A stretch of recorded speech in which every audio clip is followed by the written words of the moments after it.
सरजमीन पंजाब पर चलने वाली तलवार की नोक पर लिखी कहानी तोबा टेक सिंह। ये मंटो का सबसे कद आवर अफसाना है।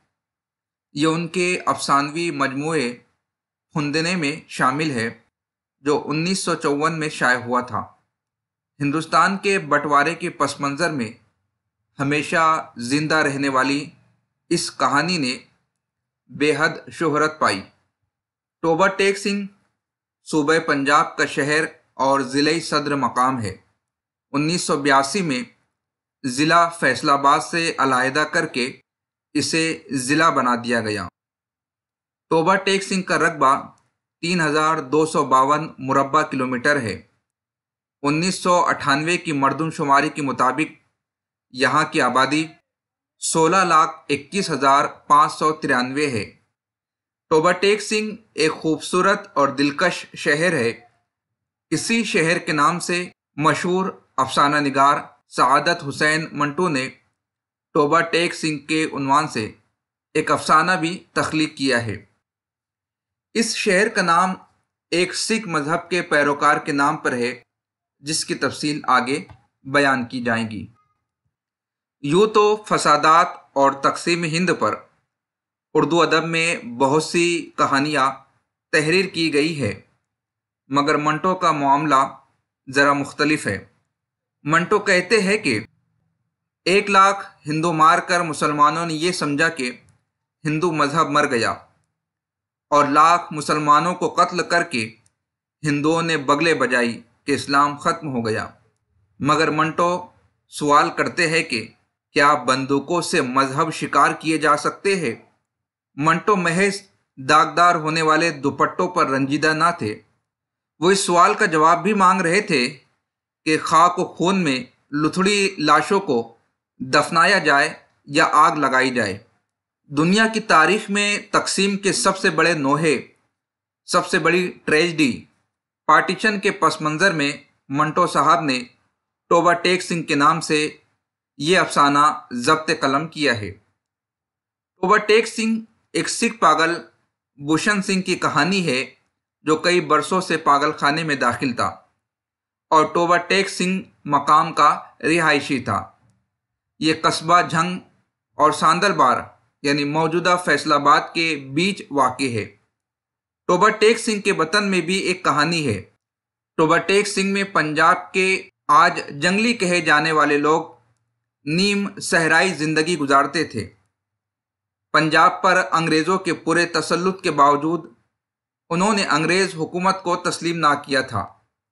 भगत सिंह और जग्गा भी इसी सांदलबार के इलाके के रहने वाले थे। मंटो ने ये जो अफसाना लिखा है, इसमें तोबा टेक सिंह की तरकीब क़ुव्वत जुर्रत और बगावत की अलामत के तौर पर इस्तेमाल हुई है।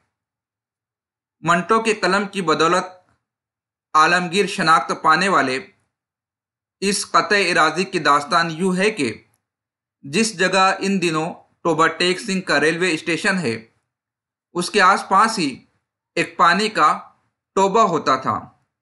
ये इलाका अभी आबाद ना हुआ था कि एक दरवेश सिफत बूढ़ा, जिसका नाम टेक सिंह था, इस टोबे के किनारे आकर बैठ गया। उसने झुग्गी डाल ली और मुसाफिरों को पानी पिलाना शुरू कर दिया। यही उसकी ज़िंदगी का मिशन बन गया। ये कोई नहीं जानता था कि वो कहाँ से आया था, किस कुंबे या कबीले से ताल्लुक़ रखता था। टेक सिंह को उर्फ़ आम में लोग टेको सिंह भी कहते थे। टेको सिंह सुबह सवेरे घड़े उठाकर चला जाता और मुसाफिरों के इंतज़ार में बैठ जाता। वो थके मांदे मुसाफिरों की खिदमत पानी से और भुने हुए चनों से ज़ियाफ़त करता रहा। रफ्ता रफ्ता वहाँ एक माछी ने तंदूर लगा लिया, फिर एक आन बनिया और फिर लोग यहाँ मुकीम हुए और ज़मीन अलॉट करवाने लगे। मगर टेक सिंह ने कुछ अलॉट नहीं करवाया। वो टोबे के किनारे सारी उम्र ज़िंदगी गुजारता रहा और एक दिन जब इस वीराने में बस्ती की बुनियाद पड़ चुकी थी, वो अपनी झुग्गी में चुपचाप मर गया। अब आलमी सतह पर तोबा टेक सिंह पाकिस्तानी शहर नहीं बल्कि मंटो की कहानी के तौर पर मशहूर है। منٹو کے کردار بھوشن سنگھ کا تعلق اسی قصبے سے تھا۔ بھوشن سنگھ جو پاگل خانے میں ہر کسی سے یہی پوچھتا رہتا تھا کہ ٹوبہ ٹیک سنگھ کہاں ہے، اور ہر وقت عجیب و غریب اور بے ربط الفاظ بولتا رہتا تھا، اس بیچارے بھوشن سنگھ عرف ٹوبہ ٹیک سنگھ کو اپنی کوئی سدھ بدھ نہ تھی۔ داڑھی بڑی ہوئی ہے، سر کے بال آپس میں جکڑے ہوئے، کھانے پینے کا ہوش نہیں۔ وہ پاگل خانے میں سارا دن ایک طرف کھڑا رہتا تھا، پاؤں سوجے ہوئے، پنڈلیاں پھولی ہوئی۔ اسے کبھی کسی نے سوئے ہوئے یا لیٹے ہوئے نہیں دیکھا تھا، بس تمام وقت کھڑا رہتا اور بڑبڑاتا رہتا، وہی بے ترتیب الفاظ۔ اسے سمجھ نہیں آ رہی تھی کہ وہ ہندوستان میں تھا یا پاکستان میں، اور یہ پاکستان کیا چیز ہے، اور اس کا گاؤں ٹوبہ ٹیک سنگھ کدھر گیا، اب اسے کہاں جانا ہے۔ اس دوران ہندوستان تقسیم ہو گیا تھا۔ اس کے بھائی بلبیر سنگھ اور ودھاوا سنگھ اور بیٹی روپ کور دیگر خاندان کے ساتھ ہندوستان چلے گئے تھے۔ ان پر کیا گزری یہ جاننے کے لیے اس کے اوسان بحال نہ تھے۔ اس کا ایک مسلمان دوست فضل دین کبھی کبھی پاگل خانے اس سے ملاقات کرنے آ جاتا اور بھوشن سنگھ عرف ٹوبہ ٹیک سنگھ کی بے ربط باتیں سن کر چلا جاتا۔ بٹوارے کے عرصے بعد پاکستان اور ہندوستان کی حکومتوں کو خیال آیا کہ باقی اشیاء کے تبادلوں کی طرح پاگلوں کا تبادلہ بھی کیا جانا چاہیے۔ لہٰذا جب تبادلے کی تیاریاں مکمل ہو گئی، پاگلوں کی فہرستیں دونوں طرف پہنچ گئی اور تبادلے کا دن بھی مقرر ہو گیا۔ بھوشن سنگھ کی جب باری آئی اور واگا بارڈر کے اس پار کے متعلقہ افسر اس کا نام پتہ رجسٹر میں درج کرنے لگے تو اس سے پوچھتا ہے، ٹوبہ ٹیک سنگھ کہاں ہے، پاکستان میں یا ہندوستان میں؟ یہ سن کر بھوشن سنگھ پیچھے کی طرف دوڑ پڑا اور اپنے باقی ماندہ ساتھیوں کے پاس پہنچ گیا۔ پاکستانی سپاہیوں نے اس کو پکڑا اور دوسری طرف لے جانے لگے، مگر اس نے جانے سے انکار کر دیا کہ ٹوبہ ٹیک سنگھ یہاں ہے، اور زور زور سے چلانے لگا، وہی بے ربط الفاظ۔ ذہن کے کسی مبہم سے سلامت گوشے سے نکلنے والے نیم شعوری یہ بے ترتیب الفاظ دراصل اس نے اپنے موقف کے دفاع میں کیے کہ میں کوئی کم فہم یا ان پڑھ جاہل آدمی نہیں ہوں، میرے ساتھ زیادتی نہ کی جائے۔ چونکہ وہ غیر حاضر دماغ تھا، اس لیے حاضر دماغ اشخاص نے اسے سمجھانے کی بہت کوشش کی کہ قوموں کا تبادلہ ہو رہا ہے اور تمہیں دوسرے ملک ہندوستان جانا ہے، مگر وہ کسی طور نہ مانا۔ آدمی چونکہ بے ضرر تھا، اس لیے باقی پاگلوں کے تبادلے کا کام جاری رہا، اور وہ ہٹ دھرم درمیان میں اپنی سوجی ہوئی ٹانگوں پر ایک طرف کھڑا رہا۔ اس درمیان تبادلے کا پروسیس جاری رہا۔ پھر یکایک ایک دن ایک فلک شگاف چیخ اس کے حلق سے نکلی۔ تبادلے میں مصروف ادھر ادھر سے کئی افسر اور سپاہی دوڑے آئے اور دیکھا کہ وہ آدمی جو دن رات اپنی ٹانگوں پر کھڑا رہتا تھا، اوندھے منہ لیٹا تھا۔ ادھر خاردار تاروں کے پیچھے ہندوستان تھا، ادھر ویسے ہی تاروں کے پیچھے پاکستان۔ درمیان میں زمین کے اس ٹکڑے پر جس کا نو مینس لینڈ کوئی نام نہیں تھا، ٹوبہ ٹیک سنگھ مردہ پڑا تھا۔ منٹو پر بھی ایک وقت ایسا آیا تھا کہ وہ شراب چھوڑنے کی غرض سے پاگل خانے میں زیر علاج تھے، اور ایک عجیب و غریب کیفیت ان پر طاری تھی۔ وہ بے ہوشی اور نیم بے ہوشی کے ایک گرداب میں آ پھنسے تھے۔ کچھ سمجھ نہ آتا تھا کہ ہوش مندی کا علاقہ کب شروع ہوتا ہے اور بے ہوشی کے عالم میں کب پہنچ جاتے ہیں۔ دونوں کی سرحدیں کچھ اس طرح آپس میں گڈمڈ ہو گئی تھی کہ وہ خود کو نو مینز لینڈ میں بھٹکتا ہوا محسوس کرتے۔ اس ماحول سے کشید کی ہوئی ٹوبہ ٹیک سنگھ کی کہانی منٹو کا اردو ادب کے لیے ایک انمول اور بے مثال تحفہ ہے۔ ایسی کہانی کسی بھی تخلیق کار کا اثاثہ ہوتی ہے، جس میں پاگل خانے میں پاگلوں کی چیمے گوئیاں، ان کی الٹی سیدھی حرکتوں اور سروں پر لٹکتے دو حکومتوں کے فیصلوں میں منٹو نے मासूम तारीखी अलमिये का एहसास करवाया है। ऐसी कहानी रूहानी तजुर्बे के बगैर ज़ब्त तहरीर में नहीं आ सकती। दूसरी जंग अज़ीम के बाद हिंदुस्तान के फसादात सबसे बड़ा इंसानी हादसा था। उस हादसे की वुसअत के मुकाबले में जो अदब तख्लीक किया गया वो महदूद और मुख्तसर है। फ़िरका वाराना फसादात के दौरान जो जज्बाती और मजहबी और अक़दारी शिकस्त व रेख्त हुई वो नाकाबिल फरामोश है। लाखों इस्मतों को ताराज किया गया और लाखों मर्दों, औरतों, बच्चों और बूढ़ों को सफाकी से तहतेक कर दिया गया, मगर उन्हें जिस तरह जिंदगी से मौत की तरफ ले जाया गया उसकी दास्तान लर्ज़खेज़ है।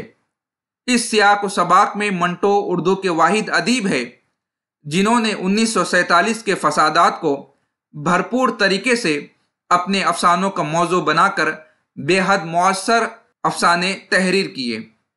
20वीं सदी के एक मशहूर अफसाना निगार एवलिन ने भी पागल खाने के पस मंज़र में एक कहानी लिखी थी जो मशहूर हुई, लेकिन अगर उसको सामने रखकर टोबा टेक सिंह की कहानी का जायज़ा लिया जाए तो मालूम होता है कि मंटो के फ़न में ज़्यादा जहते हैं। 100 साल में अफसाने में हमारे अफसाना निगारों ने भी ऐसी कहानियाँ तख्लीक की है कि जिनका दूसरी ज़बानों के साथ तकाबुल किया जा सकता है। टोबा टेक सिंह अफसाना पढ़कर सबसे पहले ख्याल तो यही आता है कि पागलपन जो था पागल खाने के अंदर था या पागल खाने के बाहर। और आज भी ये सवाल अहम है कि दीवानगी है कहाँ पर। इस दीवानगी के सोर्स को मंटो ने जिस तरीके से बयान किया है कोई और नहीं कर सकता। इस अफसाने में एक कतरे खून को टपकते हुए नहीं दिखाया गया। ये मुसन्निफ की कितनी बड़ी कामयाबी है। पढ़ने के बाद अंदाज़ा तो होता है कि इस अफसाने के पीछे गारतगिरी का कितना बड़ा सैलाब, कितना बड़ा तूफान छुपा हुआ है, जिसमें 10 लाख लोग तहतेक हुए थे और 1 करोड़ के करीब बेघर हुए थे। इस अफसाने की मानवियत, तंज और चोट मंटो के बालिग सियासी शऊर की गम्माज है।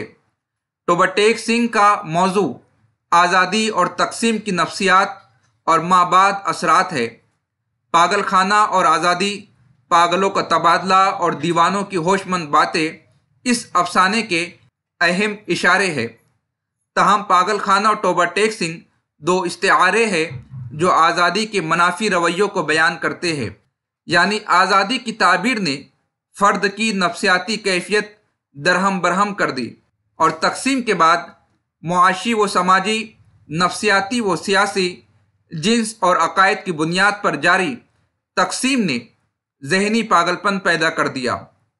यहाँ टोबा टेक सिंह आज़ादी के खिलाफ नहीं, तकसीम के खिलाफ ज़रूर है जो फ़र्द से उसकी शनाख्त छीन लेती है। हाँ, अफसाने का मौजू पागलपन ज़रूर है। इससे ये सवाल उठता है कि पागल कौन है। ये गहरा और ज़िंदा रहने वाला सवाल है। क्या पागल खाने में बंद लोग ही पागल हैं और बाहर सारे नॉर्मल इंसान हैं? टोबा टेक सिंह की थीम ऐसी है जो सिर्फ हिंदुस्तान पाकिस्तान की तकसीम तक महदूद नहीं, बल्कि ये यूनिवर्सल है। किसी कल्चर की तकसीम का ये मौजू ऐसे कई ममालिक की तकसीम की सूरत में कई मरतबा तारीख में सामने आया है जिनके तनाज़े को पस मंज़र और पेश मंज़र हिंद पाक तकसीम से मिलता जुलता महसूस कर सकते हैं। आज भी कुर्रे अर्ज़ के बासियों को कई जगह नो मीन्स लैंड जैसी सूरत हाल का सामना है। जब भी मुल्क तकसीम होते हैं तो वहाँ के बाशिंदों पर उसके असरात ज़रूर मुरतब होते हैं। टोबा टेक सिंह इन्हीं असरात का बयान है। लेकिन क्या ये टोबा टेक सिंह बराबर ज़िंदा नहीं? मंटो की ये ऐसी कहानी है जिसे सिर्फ वो दिल से सुन सकता है जो दुख से गुजरना जानता है। ड्रामा मंटो की हयात व खिदमात और मंटो के अक़वाल पर मुश्तमिल बहुत सारी वीडियोस नूरी एकेडमी यूट्यूब चैनल पर भी मौजूद है। आपसे गुजारिश है कि नूरी एकेडमी की उन वीडियोस से भी ज़रूर इस्तिफ़ादा करें जिसमें टोबा टेक सिंह को ड्रामाई अंदाज में फिल्मा कर बताया गया है। यकीनन ड्रामे को एक मरतबा देख लेने से वो कुव्वत याददाश्त में محفوظ ہو جاتا ہے اور ایگزام ہال میں جوابات تحریر کرنے میں آسانی ہوتی ہے۔ اسی طرح مختلف ادبی ویڈیوز اس ایجوکیشنل چینل پر پیش کی جائیں گی، اس لیے آپ سے گزارش ہے چینل کو سبسکرائب کیجئے، بیل آئیکن کو کلک کیجئے اور ویڈیو کی لنک کو دوست احباب میں ضرور شیئر کیجئے۔ ملتے ہیں اگلی ویڈیو میں۔ خدا حافظ۔